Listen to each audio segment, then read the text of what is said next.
لیکن آج کا ہمارا موضوع ہے فراق گورکھپوری کی پہلی غزل. ان کی پہلی غزل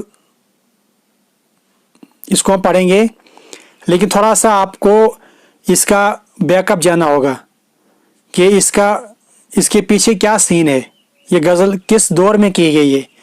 آپ کو وہ سین جو ہے ذہن میں ہوگا تو تبھی جا کے آپ اس کی تشریح آپ کر سکتے ہیں.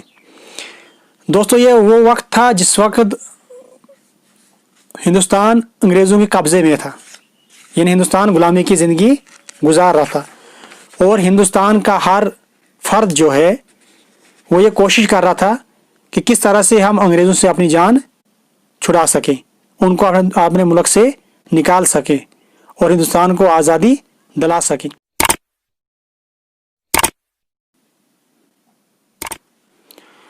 چلیے ہم پڑھتے ہیں پہلا شعر. رکی رکی سی شب مرگ ختم پر آئی، وہ پوہ پھٹی وہ نئی زندگی نظر آئی. رکی رکی سی شب مرگ ختم پر آئی، وہ پوہ پھٹی وہ نئی زندگی نظر آئی. فراق گورکھپوری اس کے اندر کیا فرما رہے ہیں، پہلے ہم اس کے بارے میں بات کریں گے.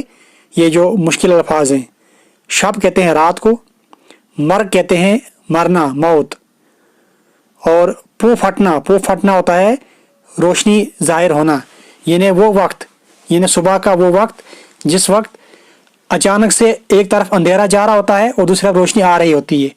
تو جو ایک طرف سے اندھیرا گیا روشنی آئی تو اس درمیانی وقت کو کہتے ہیں پو پھٹنے کا وقت، پو پھٹنا یعنی روشنی ظاہر ہونا.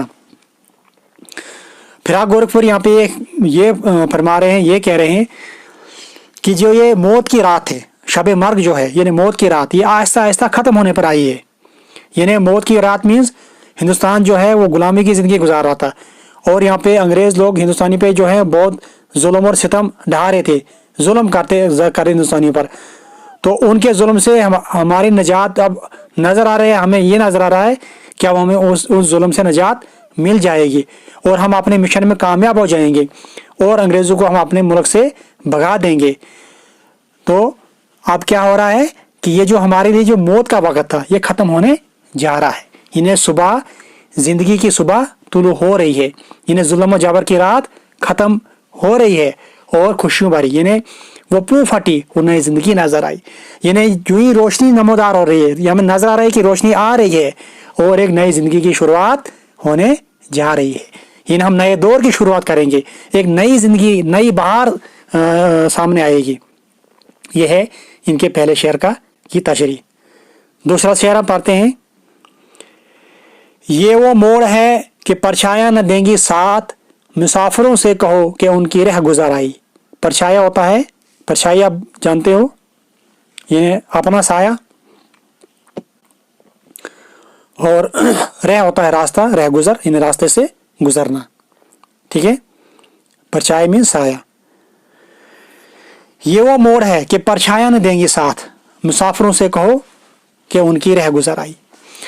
شاعر فرماتے ہیں کہ اس موڑ میں، یہ جو آزادی کی جدوجہد ہے، یہ جو موڑ ہے، یعنی اس کے جو عاشق ہیں، کس کے؟ اپنے وطن کے عاشق، اپنے وطن کے لیے جان قربان کرنے والے عاشق جو اپنے وطن کے لڑتے ہیں، ان عاشقوں سے کہو کہ ان کی پرچھائیاں ان کا ساتھ نہیں دیں گی. یعنی جب وہ جہاد کرنے نکلتے ہیں تو ان کو یہ بات ذہن میں رکھنی چاہیے کہ ان کے اپنے لوگ بھی ان کا ساتھ دینے کے لیے تیار نہیں ہیں.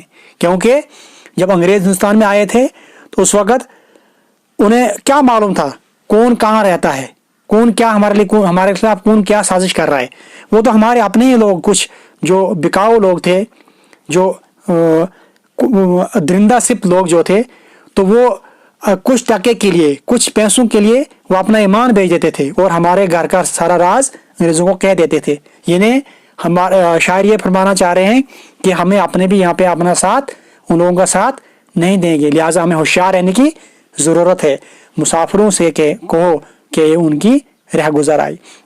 یعنی یہ جو مشکل راستہ ہے، یہ ان کو اس مشکل راستے سے گزرنا ہے، اپنے آپ گزرنا ہے.